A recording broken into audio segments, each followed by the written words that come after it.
to all of you.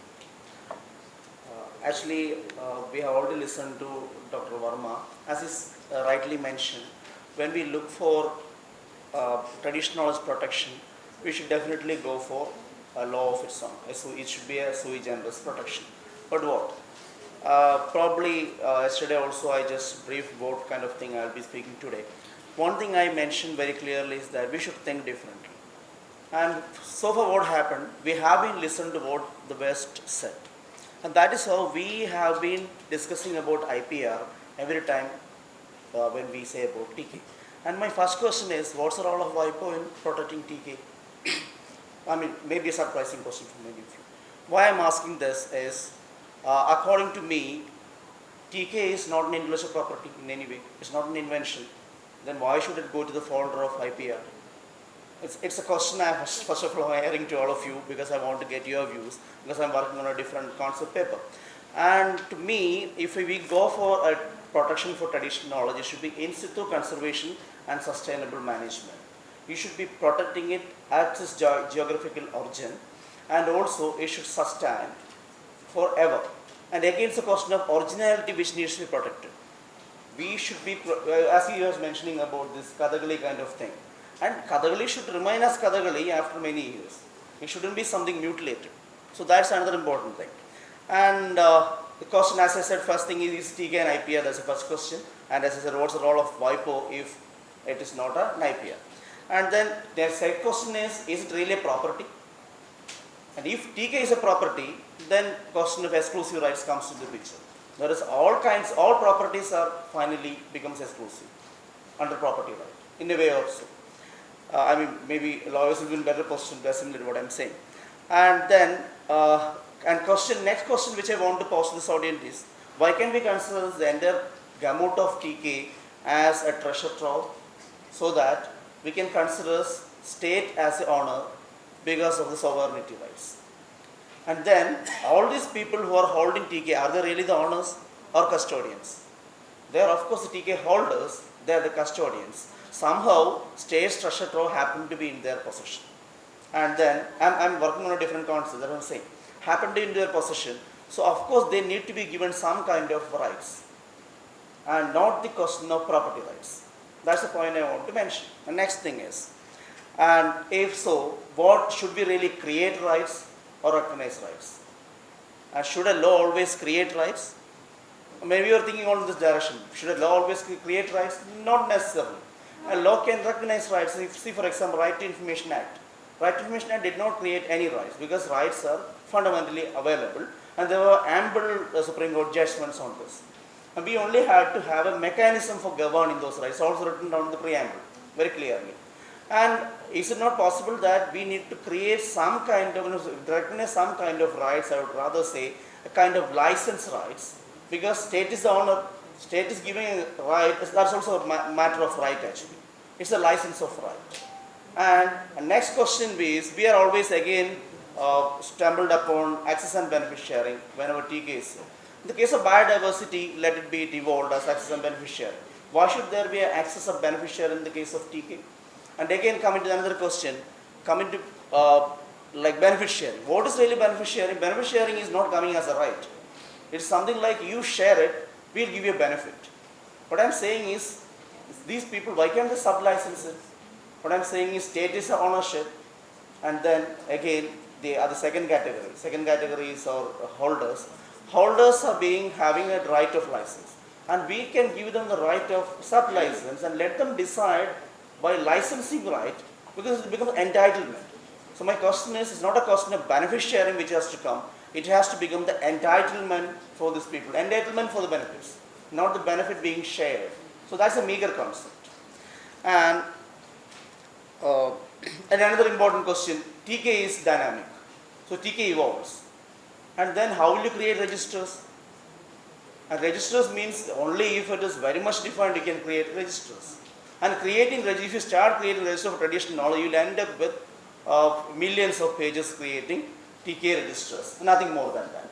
So is it now possible to create the entire gamut of TK without creating registers? That's the kind of question which I am posing it. And then identifying the community is another big question. And who are the communities? And we simply say community. And there were another term we were used to use, collective right. What is this collective right? Instead of that, I am saying a deemed license, everybody forming part of a kind of system, but cannot be community. Why can we insist upon making them legal persons? Let them first form trusts or societies. That legal person is given a right, I mean, name license kind of thing, and they govern it. So finally, it's like cabinet to president. What cabinet decides, but president is the authority. Here, finally, state is the owner, but what is to be done with the TK will be decided by the society with quorum. So involvement in local bodies is very important, and I'll reflect on what further things I have thought about. It's just a question which I am posing to the forum first. And we had done a lot of homework in Kerala IPR policy, and as he was mentioning, Kerala government has also went ahead with creating a draft law. But again, this question came into between because we are always thinking about IPR. If you ask Kerala government, they are saying we are not able to create a right for TK because intellectual property rights is in central list. And who asked them to make IPR law? That's a question we are posing back. Kerala could have done it under treasure law. It is possible. Or under some other, it is a state thing. And again, why ownership to state? Of course, under sovereignty, all things come to India. But India is a union of states. So it has to be attributed to states. So again, another question comes, it is a boundary of TK is not defined. It may be shared between Tamil Nadu, Kerala. So it can be joint ownership between the states. So ownership, if it is there, so again, not creating ownerships, ownership is there. It's a deemed right. And then classification, and another thing, and which again we proceed further. The need of protection of TK is the first question to be addressed. And who are the beneficiaries of this? And again, stakeholders, we are all talking about all these things, and stakeholders are not aware of it. How many of us have taken their participation? Somebody else is doing something for somebody. That's what's happening. So next time when this kind of forum comes, we should get these people involved. And suppose when we look for a TK law, what should be the mandate of a TK law, purpose of a TK law? According to me, the first thing should be prevent misappropriation by foreigners and also by Indians. And second thing should be a benefit to TK holders. One is by commercial licensing and there may be non-commercial licensing. And third should be enrichment of TK. TK should be added again and again, like a knowledge commons concept where it comes into the picture. I am looking forward for the Creative Commons license concept, but we should think a bit differently from that.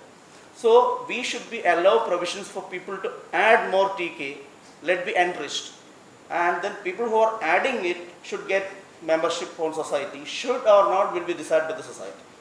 What's depending on the because when society is formed, they are capable of doing it. We have to empower the societies, nothing more than that. But what we are trying to, we are always thinking that these people are incapable, and so you are doing for them. You make them empowered, they will do by themselves. Then it will evolve. All these years we have been debating on a consensus, even at international level. Do you ever think that something will happen in WIPO? That will never conclude. And all these years we are invested on empowering this kind of thing, and societies already come up. But we never tried for that. And then without losing originality, that is an important factor. And all these things can have only if it is governed through society's trust kind of thing. So the first thing probably we should have to shun is it's not community right. The moment you take into picture community, again some of the international things have concluded that its community has a right on kind of things. But there is no international law has evolved regarding TK. So we don't have to really look into what is there internationally. It's time for us to push a different view.